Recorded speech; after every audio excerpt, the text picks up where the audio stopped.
we are going to have a technical presentation on grid service and support from IBRs, which will be delivered by Dr. Deepak Ramasubramanian.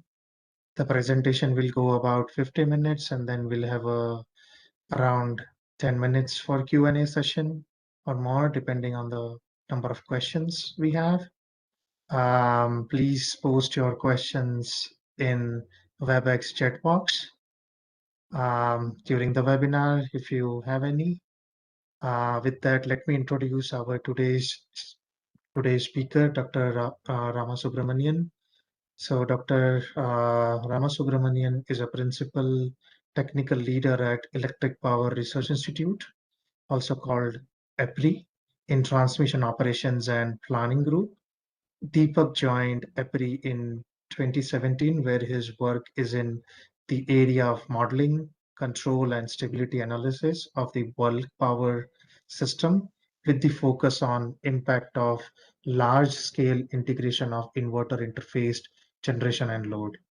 Through his work at EPRI, he engages with various utilities and transmission system operators around the world to study the impact of increase in IBR in their system.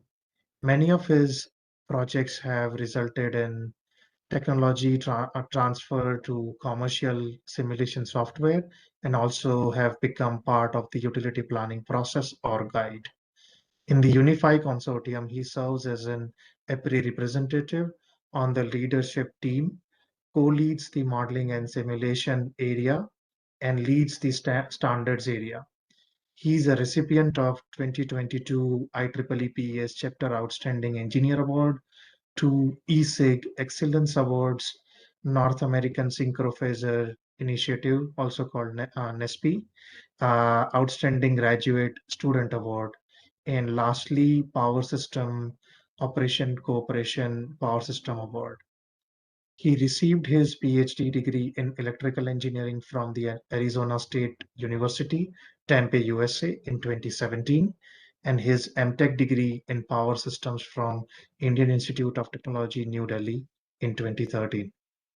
So with this, Deepak, the floor is yours. Let me once again, make you the presenter because I think previously I needed the rights. So yeah, I think you are the presenter now. Feel free to, share your screen. And before Deepak go ahead with the presentation, just wanted to let everyone know, present here that this webinar will be recorded and will be made available to participants through our IEEE YouTube channel. So Deepak, please go ahead and yeah, I think we can see your screen. Thank you. Yeah, thanks, Mithul. You can see it in full slideshow mode. Yeah, full slideshow mode. Okay, great, thanks. So thanks, Mithul, for the introduction. Thanks everyone for joining. This is kind of the second part of the two-part webinar series. We had the previous one in beginning of July, if I'm not mistaken, or end of June, sometime around that time. And there we spoke more about just inverter-based resources, a little bit about their control, a little bit about standardization, talked about different types of inverter controls that exist, and how they fit in within the entire bulk power system context. What we'll be doing today is going a little bit more along the services category tangent, looking at how inverter-based resources and synchronous generators, what type of contrasting services exist, and how the power system is evolving. Basically, as we have having different kinds of inverter-based resources in connecting to the power system, the types of services that we require from these resources are changing. It has changed over time, and it's also changing in the type of services that we're getting. And not always that these services need to be the same as what we get from synchronous machines. There is, of course, that context that comes up from time to time on the types of services that we would get from these inverter-based resources should mimic or should be the same as what synchronous machines provide. And one of the reasons for that is because system operators around the world are familiar with a synchronous machine system.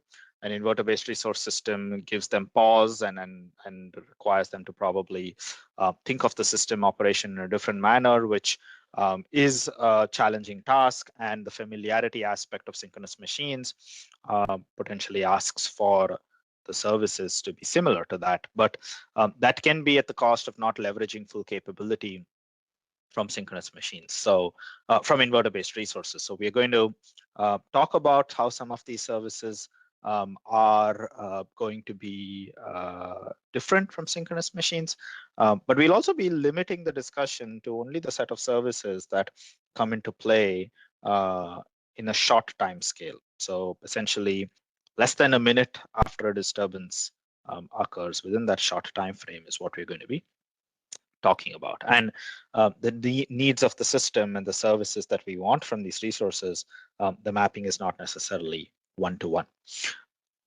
Most of the discussion, we will focus around the central topic of grid stability, and we'll focus it around the aspect that there are voltage-based services for grid stability, dealing with reactive power, how it is generated, how it's absorbed, how it's increased, how it's decreased based upon voltage magnitude, and also short circuit capacity. So associated with what kind of capability and system strengthening power is available from different resources. So that's on one side of the grid stability scenario. And then there is the other aspect on the frequency stability side, which is essentially talking about inertial timeframes, fast frequency response, and then how that would essentially be an aspect that will impact the different kinds of stability services that we get from these resources. Now, to talk about this, we'll go a little bit of a background to talk about how the mechanics of operation of a conventional power system was, and what kind of behavioral trends that we had observed. And then one aspect that came up there was that we had the electromagnetic properties of the network and the electromagnetic properties of the machine were essentially locked in step with each other. So what resulted is that the change in load that happened on the load side would automatically and naturally reflect back to the change in the speed of rotation of a machine. And the mechanical and magnetic energy of the machine was tightly coupled to the magnetic energy of the grid or the network, which was tightly coupled to the mechanical and magnetic energy that one saw on the load side. So this inherent tight coupling that existed through the laws of electromagnetism allowed for seamless delivery of services from the machines to the load, and it also allowed for the load to actually reflect their needs back to the machines. And there was no necessity, to a certain extent, of course, there was, of course, control that played a role, but there was no necessity for control to play a role in a machine being able to observe what was happening on the grid. That was natural, and that happened through the laws of electromagnetism. Now, as we transition from a low IBR system to a high IBR system, there are different aspects that come into play. So what is the pace of change that occurs? Are the technology available? What are the different types of stability needs that are required in the system? Is that going to change itself? Because an inverter-based resource system will have a different characteristic than a synchronous generator-based system. So our definitions of stability, our concepts of stability, are they going to be changing? Are the different risk assessment frameworks that we have today, are that going to change? Will the same risk assessment framework be able to tackle and will be able to handle the different kinds of technology that are coming in? Is something for us to think about as we go into this transitional phase of having more inverter-based resources. And it also brings about inherent risk. So having these services and quantifying the nature of services that we get from these generation resources now becomes a critical part of the entire risk assessment framework in timescales that we had never thought about before. So it's not that risk assessment frameworks were not important or were not used previously. It is just that the timescales that we talk about now are completely different in terms of inverter-based resources. And that brings with it the mechanics of operation. Now here I'll talk a little bit about only the source side, but we can extrapolate that to the load side also, is that there is a break in the link now between what happens on the individual source versus what the network sees, in terms of the fact that that tight coupling that existed between the source and the network in terms of its energy and so on is no longer there. Now, here we have to be careful about, right, when we say converter or even inverter-based resources, a lot of the resources that I'm going to be referring to here are essentially PV, battery, type 4 wind, HVDC, to a certain extent type 3 wind. We don't necessarily count type 1 and type 2 wind in this entire setup on the generation side. So what this means is that a change in some load that happens on the load side doesn't automatically or naturally reflect back on the source side, which essentially means that we need to have logic now built into the way in which we do control of these inverter-based resources for them to sense what is happening on the grid. And that brings about additional complexity because it brings about aspects of how do we sense what is happening? How do we react to that sensory notion that comes about is something that we don't fully know from industry perspective, because it brings in aspects about cost, it brings in aspects about design, it brings in aspects about resource allocation, resource adequacy, ensuring that enough energy is available. It essentially now brings in more specifics that need to be decided, it need to be written down, need to be quantified, codified in standards. That becomes a very big task and a challenge for our industry. And that started off on the generation side, but now what you see on this generation side of mathematical equations that are loosely coupled with the network, we can translate that onto the load side also, not just because of the large loads that are coming in, but also because of energy efficiency, because of more variable frequency drives that are connecting motors into the network rather than directly connecting them online. A lot of the electric vehicle charging infrastructure, the distributed energy infrastructure, all of that bringing in more power electronics, both at the source side and the load side, where this loose coupling now, which was primarily on the load side, on the source side, can also be reflected onto the load side. So what that means is that the deliverability of services that we will get from any inverter-based resource on the source side will depend upon how robust is its control. It will depend upon how is the objectives that the control have defined on, and the structure of the control system. And some of it we touched upon in the previous webinar. So aspects about the objectives of the control and so on, we won't be really covering it too much here because we touched upon it in the previous webinar. But yeah, do feel free to ask any questions if there are any. Now, as the system evolves, we see that there are different that are expected from these inverter-based resources. In the past, when it was a synchronous generator-dominated system, we pretty much asked the inverter-based resources to just operate unity power factor, minimal fault right through, and not do any more. As we move towards the present, where we have increased penetration of inverter-based resources, we ask for more automatic voltage control, frequency response, right through behavior, and so on. And as we go into the future, we would expect probably inverter-based resources to do more and have aspects of fast frequency response, maintain system stability, things like that. And as I said, we want these services to come about in a manner that will substitute what we get from synchronous generators today in being able to provide grid stability, but not necessarily in a manner that will replace or be a one-to-one mapping to what synchronous generators are doing into the network today. Now, when we talk about this aspect of services from inverter-based resources, there are a few questions that we have to ask. Questions that come up is that where in the network should that come about? Because it's not every location on the network is the same. That the type of service that an inverter-based resource provides in the network is going to be different based upon where it is connecting in the network. It also depends upon which service is important at that particular location in the network. So say a particular location is identified, or say a particular location is where the inverter-based resource is connecting to the network. the type of service that it needs to provide in that location can be very different depending upon where that location is. Also, how much of a service is needed. It's not always that the same quantity is required at different locations in the network, depending upon the location in the network, depending upon the type of service that it's providing at the network, the quantity can be different from that particular location. And that quantity is directly also related to how many devices are actually providing that capability in the network. So if there are 2 devices, let's say, in the network that are providing some amount of capability, the quantity that those 2 devices provide is going to be very different when you have 10 devices in the network providing the same kind of service, but they're distributed around the network, and then the quantity automatically has a different value that comes about. There's also an aspect of whether this is a generation resource or a transmission resource, or also, of course, a distribution asset. So it depends upon whether it is a generation aspect or a network asset providing the service, because that also then determines the kind of service that we get. And also whether it is an inverter-based resource or a non-inverter-based resource. That also depends upon how we define the type of services that we get.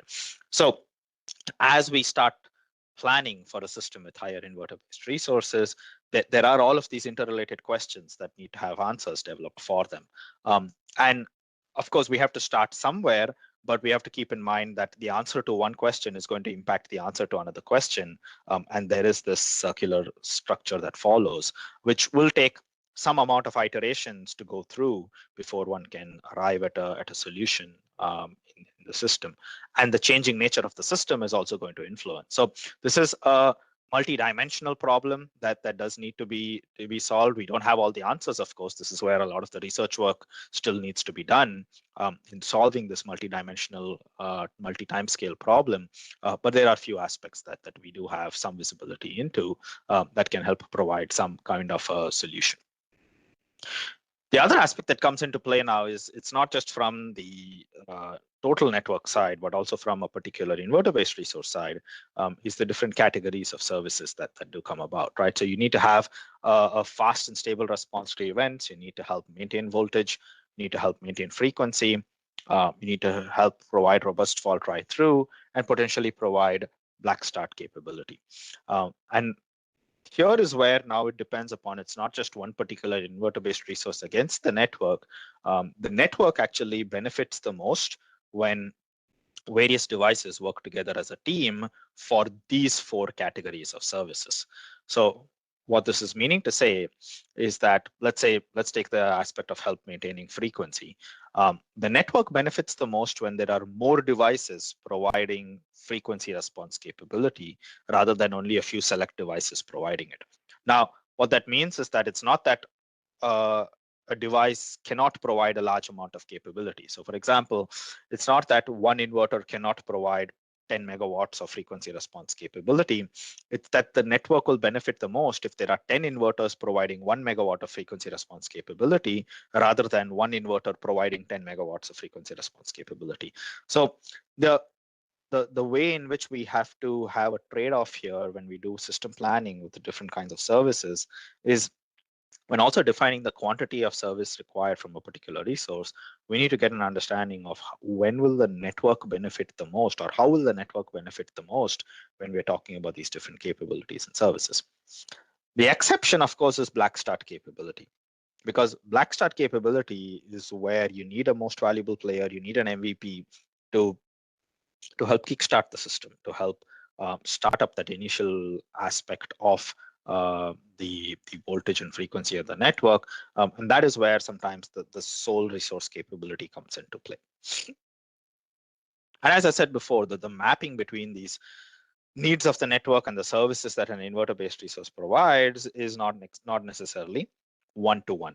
So what that means is that we can have a need of the network which is satisfied by multiple services, and we can also have a service satisfying multiple needs of the network. And that mapping is going to now become important, where that many to many kind of a mapping or a many to one kind of a mapping starts becoming important when we start looking at procuring services, when we start looking at the way in which we would get some of these services into the system.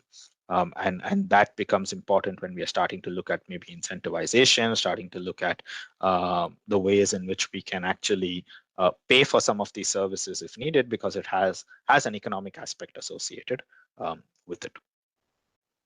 What I'll do next is touch upon few select services in these categories. So we'll talk about, we talked a lot about, implicitly we talked about synchronization when we were talking about the first webinar, when we talked about different control objectives and so on, and different control elements. We implicitly spoke about this. So I'll talk a little bit more about frequency control, voltage control, damping, protection, and restoration as service categories in the next few slides here. So let's delve into frequency control.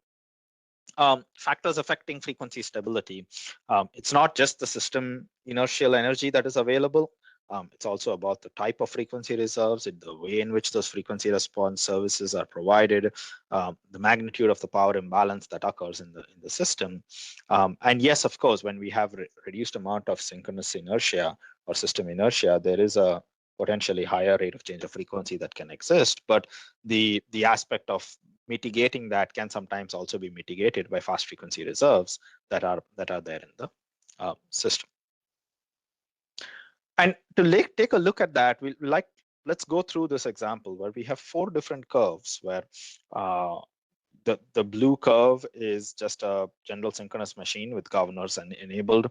The orange curve is you have a synchronous machine without a governor. And then the green curve is you have an inverter-based resource which is operating in constant power mode.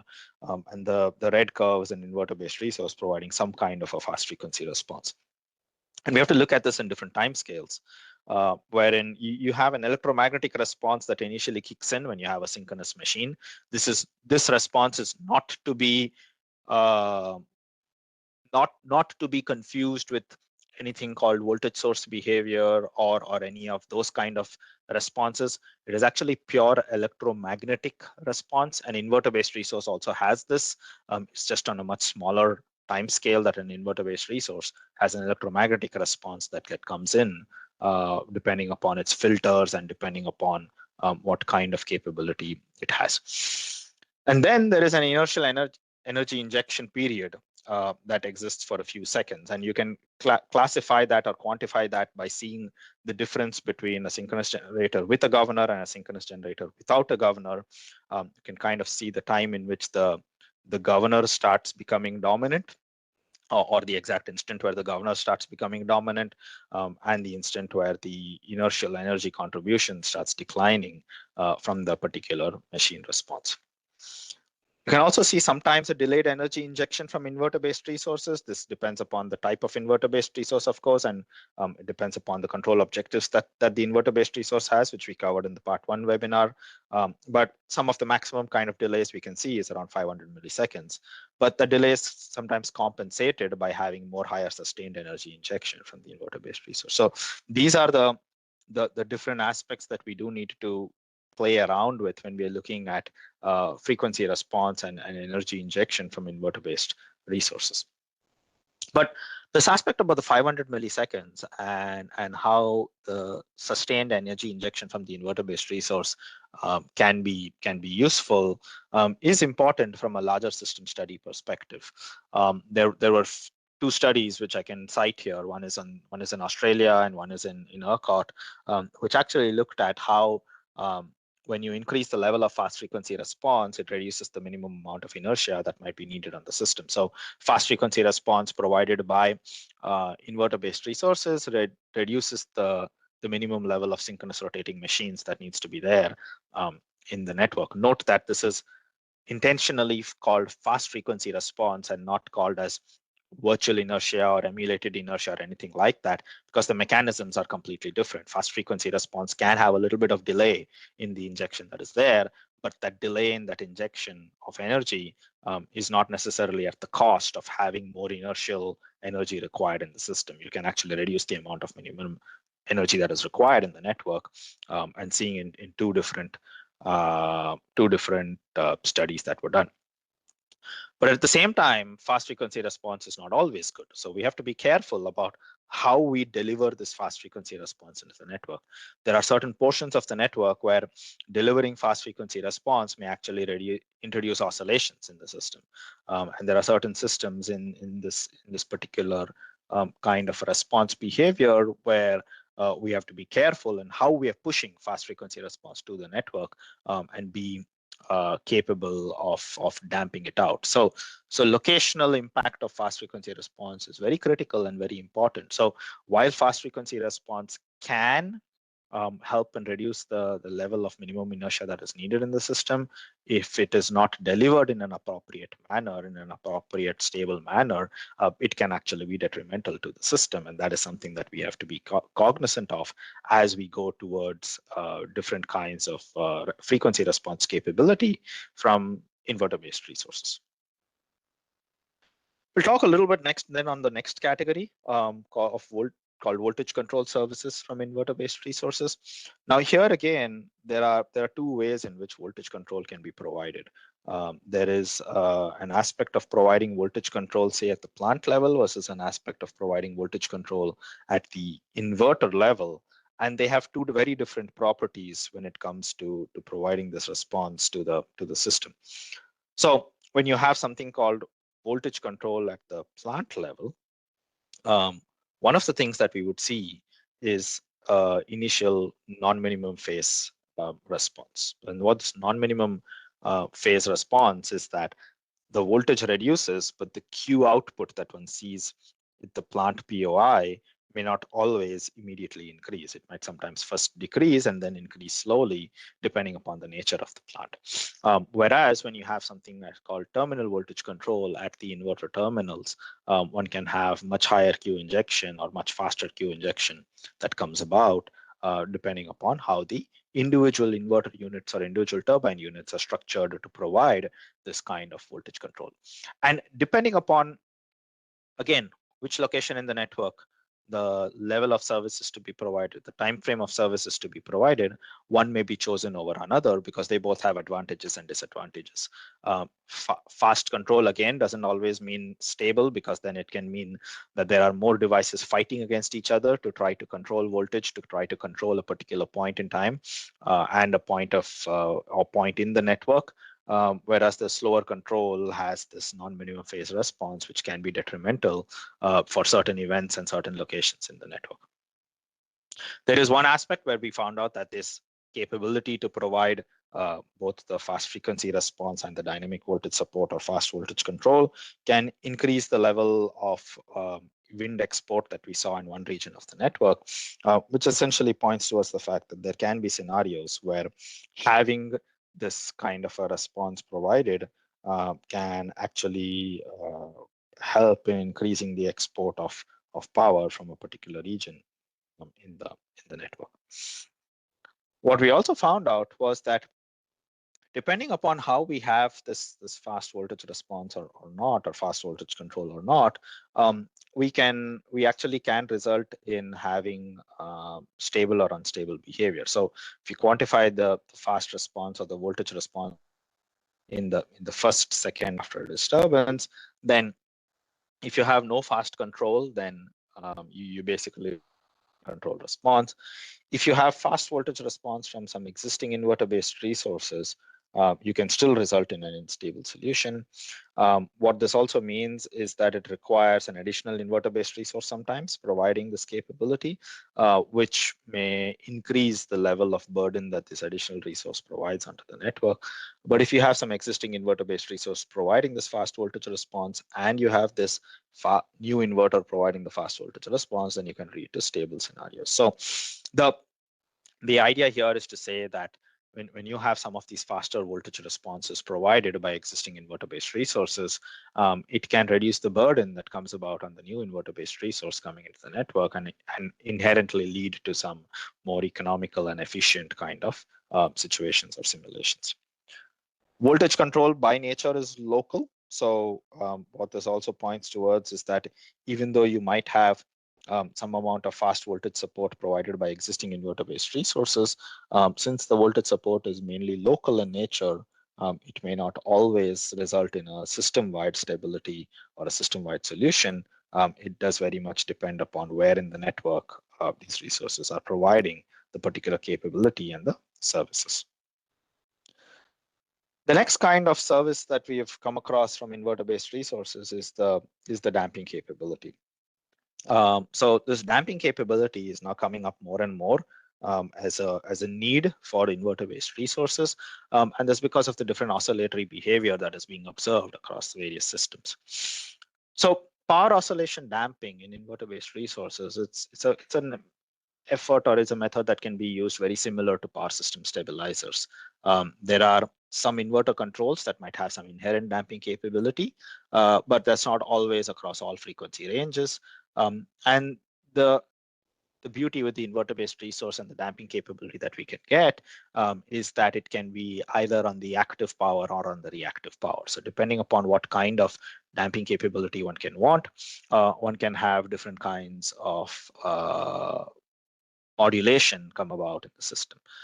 There's of course some amount of source constraints that have to be kept in mind, and there are probably some operating points where damping capability would still not be feasible, especially if you're trying to absorb a lot of reactive power under low active power scenarios or situations where in this kind of a scenario, when you have a low active power but absorbing a lot of reactive power, and this is very important when we go to look at, say, a black start scenario where the active power is close to zero, but there is a lot of long transmission lines being energized, and we have to absorb that reactive power to keep voltage down. In those kind of conditions, there is an increased chance of having an instability come up with inverter-based resources, and that is something that needs to be kept in mind from a damping capability or a power oscillation damper behavior. But apart from that, the same concepts that apply from a power system stabilizer aspect still applies for power oscillation damping. One of the things that we do have to also keep in mind is that this whole notion of advanced grid support or grid forming, one of the things that we saw was that, yes, there can be an improved behavior that can come up with having these advanced grid support or grid forming characteristics in play, but it doesn't always imply that we will have superior damping with these advanced controls. There can be scenarios where even if you have this advanced control in place, it can result in lower damping or a lower kind of an operational mode that can be needs more further improvement, needs more further control in the system. So just by having advanced grid support or advanced grid control, it doesn't necessarily imply or guarantee that there will be a better form of a damping in the particular system or for the particular oscillatory mode. Now, the next aspect is talking a little bit about protection, black start and protection and system restoration, and to see what exactly can come about from inverter-based resources of this or for use of this particular aspect. So inverter-based resources can actually assist in improving the speed of recovery, because the way in which they can assist with frequency response, frequency control, support island development, that can actually help with the way in which different kinds of system recovery and restoration can occur. Now, what exactly that will happen is that it does bring about a lot of other challenges coming into play, because we should be careful about whether there is enough feedstocks, in the sense that if there's sunlight, if there is wind available, if there's battery state of charge available, that needs to be considered.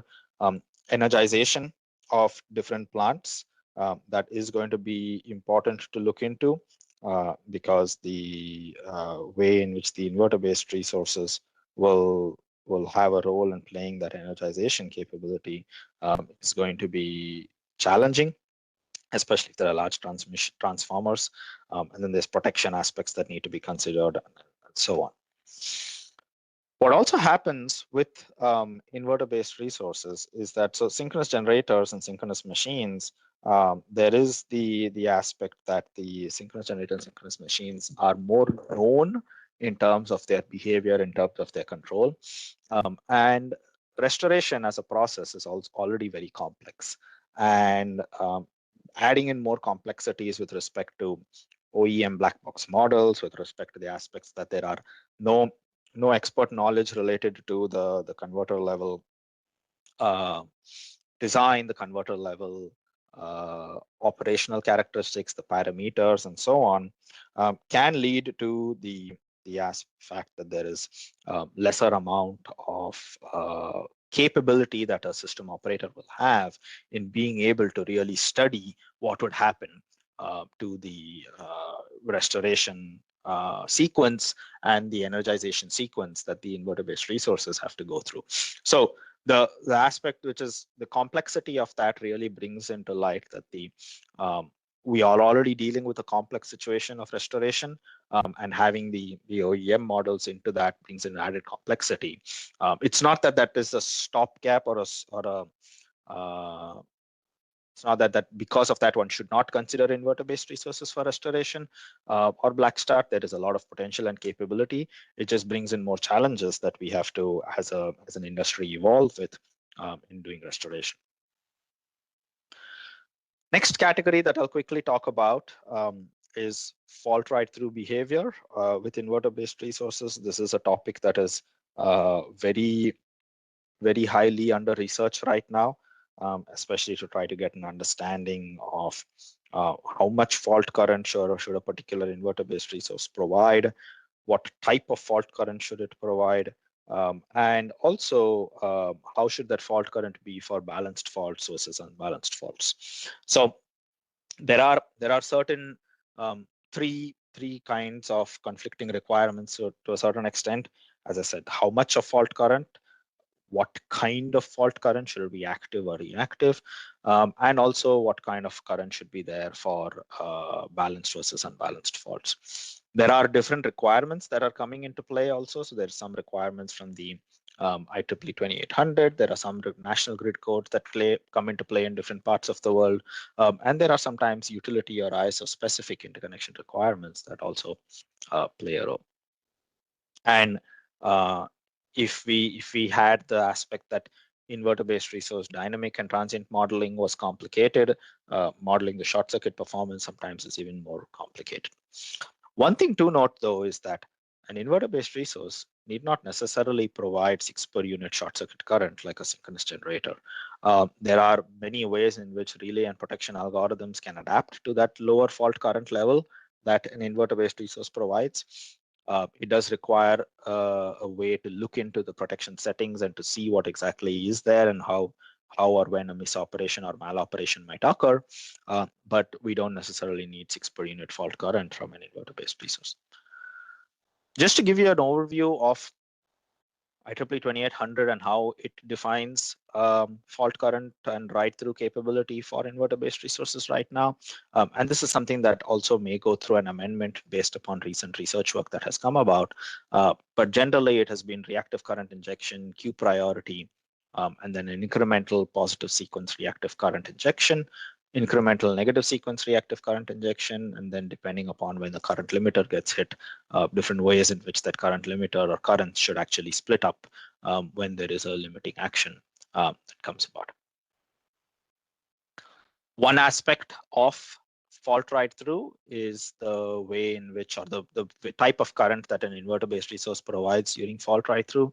One immediate impact is going to be felt in the way in which line distance protection acts, because line distance protection to a certain extent relies on the type of fault current, because it has a logical impact on the apparent impedance that the distance relay will try to guess, and the impedance trajectory that it looks at when a particular fault occurs.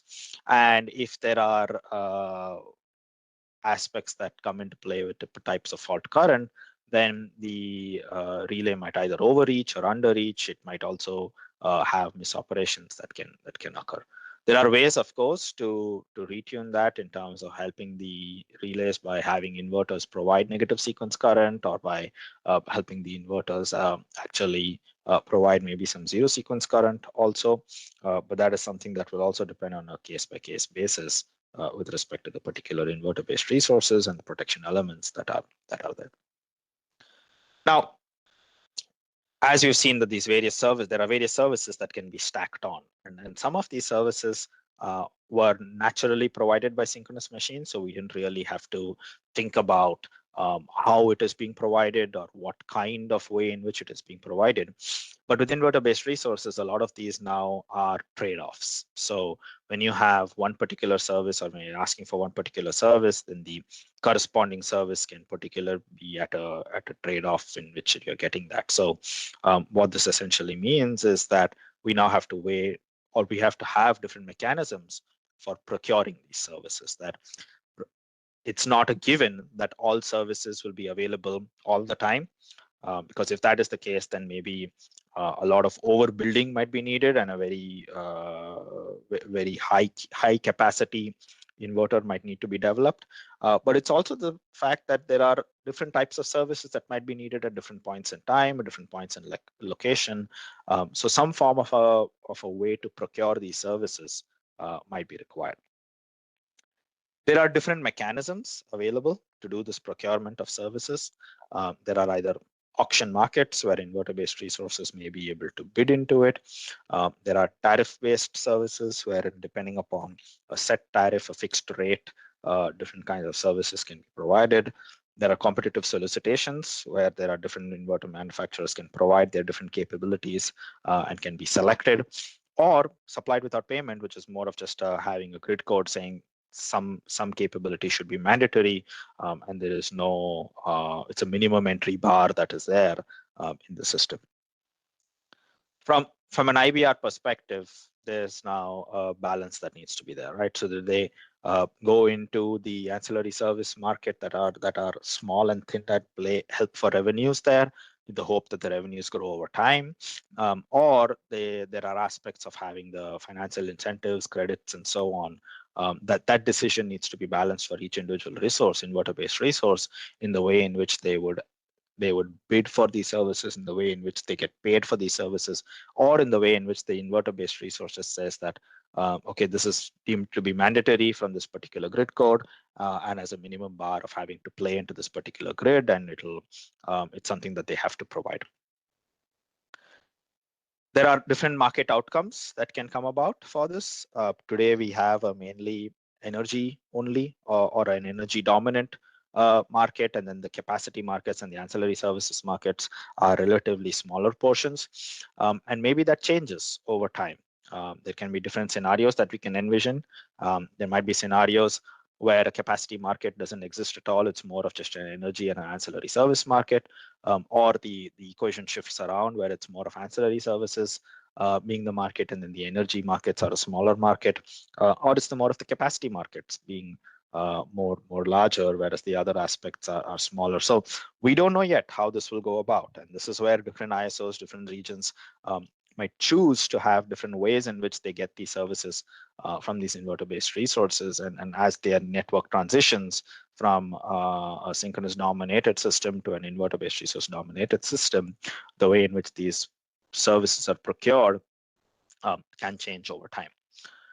What we do recommend is that the way in which to define these services should be from a performance-based aspect, and not necessarily from what type of inverter is connected to the network. The hope will be that every inverter that connects to the system has this kind of a basic capability available, and the usage or deliverability of this capability is then based upon the market structure and the incentives that come about, all while meeting standard acceptable metrics that are there for reliability, security, and stability of the power system, and respecting the equipment limit that come about with these inverter-based resources. So we do have to be cognizant of the fact that we may not get a system that is exact replica of the synchronous generator system that we have gotten used to, but that can come with its also advantages, where inverter-based resources can provide more flexibility, more controllability for different kinds of behavior and so on. So with that, I'll close, and there's still some time for questions. I saw some questions were popping up, so there's still some time for questions, but that was pretty much my presentation. Okay, thank you, Deepak. It was really interesting presentation. And yeah, it was, I think, the kind of segregation which we saw about the grid services, that was really, well carved out and gave, some good idea that what are the expectation from, grid forming inverters or advanced grid support type inverters. So with that, I think we have, actually there are mostly questions from my end. There is one question. I'll come to my question in a short while. Before that, I'll just take a question which was posted here. So the question here is that is POD support a mandate for certain ISOs currently? Rough timelines on when we anticipate this coming up as a requirement through a standard. Yeah. So I won't comment much on the aspect through a standard because that different regions have different ways of going through it, and not every region follows the same standard. What I will say is that yes, there are certain regions that do mandate, or certain ISOs that do mandate for a POD in every inverter-based resource plant. For every inverter-based resource plant that is connected, a POD functionality is required. We also have to be cognizant of the fact that just because a POD is there, it doesn't necessarily mean that that POD will be every oscillation, and that's not the fault of the POD necessarily. That's sometimes the aspect that not every location in the network can oscillation. So controllability of an oscillation is locational dependent. Observability of an oscillation is also locational dependent. So the fact that a POD is there at a particular IBR or a particular location may not necessarily mean that an oscillation will be damped if it's a network-based oscillation, because it's possible that that IBR just doesn't have controllability of that oscillation from that particular location where it is connected in the network. Okay, understood. I hope I think you got your answer, PG. So now I'll start from the first question, which is from me. So can you help me understand the impact of communication latency on the inverter performance when inverter voltage control is set for remote, POI or POC? Asking because in my understanding, AGS or grid forming means the voltage or frequency control during subtransient or transient phase. So communication latency depends upon the entire closed loop and where the communication latency is. So in a particular inverter-based resource plant, you usually have at minimum 3 locations where communication latency can come into play. You have the communication latency having an impact at the input side to the PPC. So from where the measurements are taken to the input of the PPC, you have a communication latency that can come into play from the output side of the PPC to the inverter. And then you can have a communication latency, so to speak, that comes into play even at the individual inverter location or terminal when it is not necessarily updating its PPC commands or the commands provided to it from the PPC. It's not updating that continuously. So there are these 3 different locations. And then now if you have an entire closed loop, let's say voltage control, that is going through this entire loop where it goes from the POI into the PPC, from the PPC into the inverter, and back into at the POI from a control and electrical perspective, then those are the different locations where communication latency will have an impact. Now, if things are only at the inverter level voltage control, and even if an inverter is going to be controlling its particular terminal, there are going to be very rare instances where an individual inverter in an inverter-based resource plant is being asked to control a remote bus, because then that will lead to a lot of fighting between the inverter-based resources. If an individual inverter is doing voltage control in an inverter-based resource plant, then it will most probably be controlling its own terminal, or if that is a large inverter, it might be some form of line drop compensation through its transformer that it will be controlling. And in that particular scenario, there can still be communication latency depending upon the resolution of the measured voltage, but it's more about a lesser amount that can be easily compensated. So Hope that helps provide more insight on communication latency. Yeah, that was really helpful, Deepak. Thank you very much. Next question is again from my end. Um, that's the question is, has IBRI ever carried out any case study on POD capability of grid forming or AGS by deploying or simulating GFM into SSO prone zone of any TO and analyzed GFM performance with regards to SSO mitigation? Yeah, so there are a few studies that we have done from our end. Just to be a little bit clear here, that no real TO has a dedicated or a explicit SSO prone zone, because the idea is to always have mitigations in place and to have preventive mechanisms in place that can prevent an SSO. But there are certain regions where radial connections with series capacitors can result under a set of certain specific contingencies, and in those scenarios, we've looked at studies of having POD on inverter-based resources, irrespective of their type of controller structure, and give it a recommendation on how to have actuators, how to have different kinds of tuning come into play for mitigating those oscillations. Understood. Thank you. And I think the last question from my end, which is a bit open-ended here, that is what are your thoughts on grid forming or AGS fault response standardization? Up to what extent we can achieve, considering that we have many OEMs with different approach to achieve AGS or GFM. Also, I've also heard recently that German negative sequence requirements, they do not actually work properly when implemented to the field. So yeah, considering all this background, any I brief mean, so thoughts? up the extent to which we can achieve that will be dependent, or we will come to know that once 2800.1 subgroup 4 finishes their work. That is an ongoing work right now, where subgroup 4 is going to be looking at fault right through standardization or work with that. So that's something that we'll come to know, I think, after that subgroup finishes its work. And also, even the fact that there are so many different OEMs is not necessarily a detriment or an obstacle to standardization. Standardization at the end of the day is a consensus making process, and we've had successes in the past, even when we have different OEMs. So there will be some level of standardization that does come about.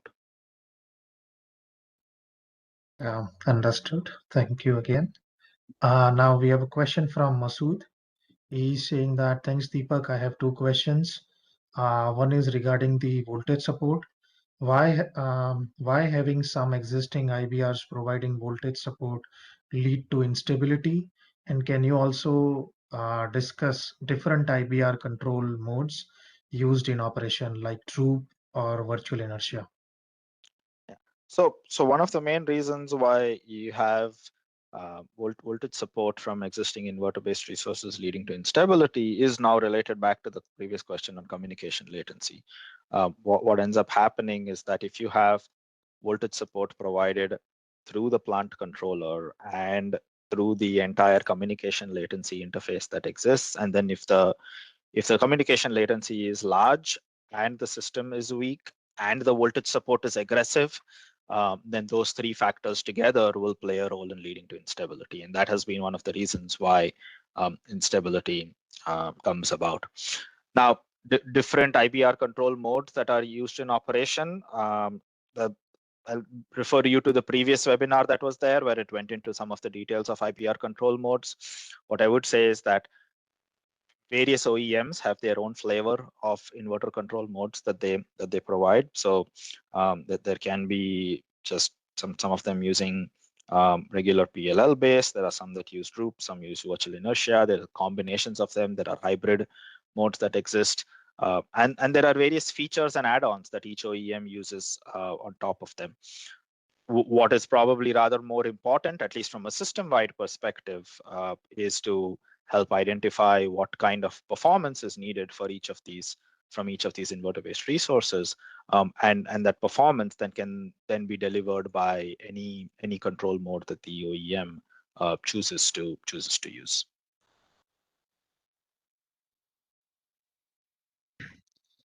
Yeah, looks like Masood got the answers. So we'll move to next question, which is from Carlos.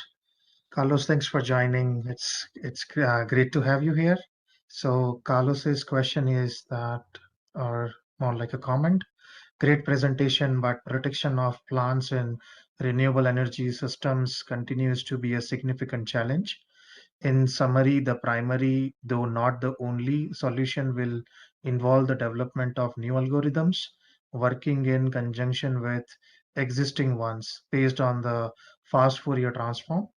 These algorithms should employ pattern recognition techniques and improved time localization for feature extraction to detect new events in voltage and current signals. The main task will be to model all control functions within a window of 150 milliseconds, as well as to possible accommodate new event insertions with within the waveforms used for protection. So any thoughts there, Deepak? Let me know if you want me to repeat or yeah, because No, there's I a mean, lot to unpack. there's no I don't think there's anything that I disagree with there. There's definitely more better algorithms that we can have for protection. There's also aspects of ensuring that it works with the algorithms that we already have. We also have to be cognizant of the fact that it's going to be a task to update protection across the entire network and see how things change, and just the varying nature of which different current signatures exist across the network, different kinds of control that come about from inverters, and they causing different kinds of current signatures will have to be taken into consideration. So yeah, I don't necessarily disagree with any of that. Sounds good. I think Carlos, let me know if you have any follow-ups here. But yeah, I think we can move to next question. Seems like all good from Carlos. So it's the question from Rami. Hi Deepak, I'm operating in a market where the TSP is approaching every IBR and requiring the plant to provide damping of low frequency oscillations around 2 Hz through POD. This is becoming a common grid requirement, so we need to make sure our OEMs and models are capable of demonstrating compliance from the outset. Do you think such a requirement is reasonable and technically justified as a general requirement for IBRs, or should it be applied based on system studies and specific oscillatory modes identified by the TSP? Yeah, so I'll since there's no background on, and I understand why there's no background. So Rami, we can have a conversation offline. But every network is different. So there is some aspects of also having to understand the reasoning behind why the TSP has put in this requirement with respect to the damping capability. And as I said, I can understand why it's not there here, and we can talk offline. What I would say is that having the capability, asking an IBR to have a capability to provide damping is something which is a parallel that we can draw today is every synchronous machine having asked to have a power system stabilizer. So that's from a capability aspect. What we do also have to be careful about, or we do have to be cognizant about, is the ability for an IBR to actually provide benefit to the grid when such an oscillation occurs, and that will be on a case-by-case basis. Every location is different, every system is different, every operating point can be different, and even though an IBR might have the capability, it may not necessarily have the ability to actually provide a damping, and that would require discussion between the TSP and the developer and the OEMs to showcase the fact that the POD functionality capability is available, but just by the nature of where it is on the system, observability and controllability may not always be available.